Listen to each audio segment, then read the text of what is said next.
There are lines we're told never to cross, words we're told never to say. But every so often, someone comes along who not only crosses the line, they tear it up, light it on fire, and use the ashes as ink to write their name in history. That someone was George Carlin. It started as a joke, or so it seemed. On a regular night in 1972, Carlin took the stage in Santa Monica and delivered a now infamous bit, the 7 words you can never say on television. The crowd laughed, not just because it was funny, but because it was true. Every person in that room knew the words. They'd said them, heard them, laughed at them. But on radio, on TV, in respectable society, they were forbidden. And Carlin didn't just say them. He examined them, questioned why some sounds, some syllables, could carry so much societal weight. Who made those rules? Who got to decide that a word like fart, or shit, or motherfucker was unfit for public ears?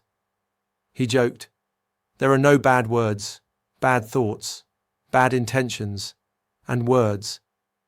But beneath the punchline was a philosophical bombshell. What is profanity, really? Who gets to determine what's offensive? And why is society more afraid of words than it is of war, greed, or lies? The bit didn't end that night. In fact, it had just begun. A few months later, Carlin's 7 words routine aired on a New York radio station, WBAI. A man driving with his teenage son heard it, got offended, and filed a complaint with the FCC. What followed was no longer comedy. It was a courtroom drama. The case went to the Supreme Court. Yes, the United States Supreme Court of America versus George Carlin's words. In 1978, the landmark decision FCC versus Pacifica Foundation ruled in favor of the FCC. The court said the government could regulate speech on public airwaves to protect children from indecent content. In doing so, they didn't just restrict 7 words, they enshrined censorship as legal precedent. Carlin, always sharp, remarked later, "So now we have a list of words you can't say." On the same day, they dropped napalm on children in a war halfway around the world. He had exposed the absurdity, the hypocrisy, a country that tolerated violence but trembled over vocabulary. The bit became more than a routine. It became a cultural landmark. College students played it in dorm rooms. Rebels quoted it in bars. Preachers denounced it from pulpits. Politicians, of course, tried to ignore it, but they couldn't, because Carlin had broken a sacred spell. He had reminded the world that bad words were just words, and that the real obscenity wasn't a curse. It was silence in the face of hypocrisy. The bit had done something rare. It cracked the thin layer of civility, masking America's fear of open, honest conversation. And once that crack appeared, the dam never quite held again. This wasn't just about swearing.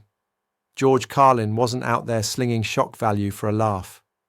Every word in that routine was surgical, intentional. Carlin saw language as the operating table of truth, and he was cutting through cultural cancer.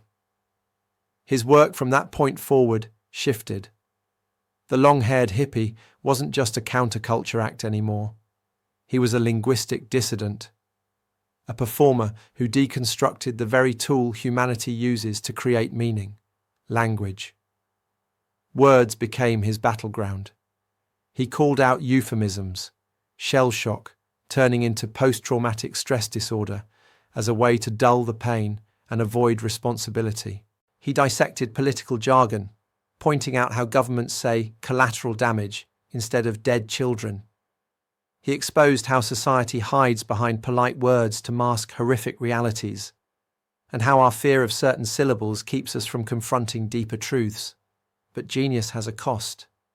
The 7 words routine made him legendary, but it also put a target on his back.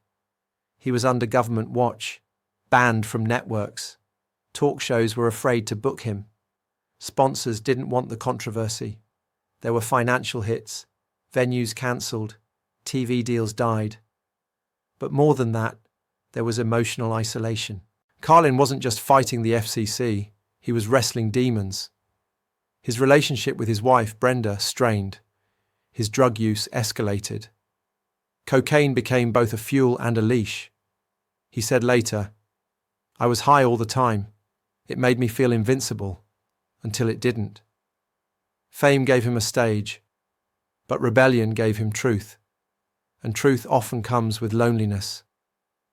Today, comedians everywhere stand on the edge of a stage and say what they want, not because the system gave them permission, but because George Carlin fought for the right to be offensive, to question, to provoke.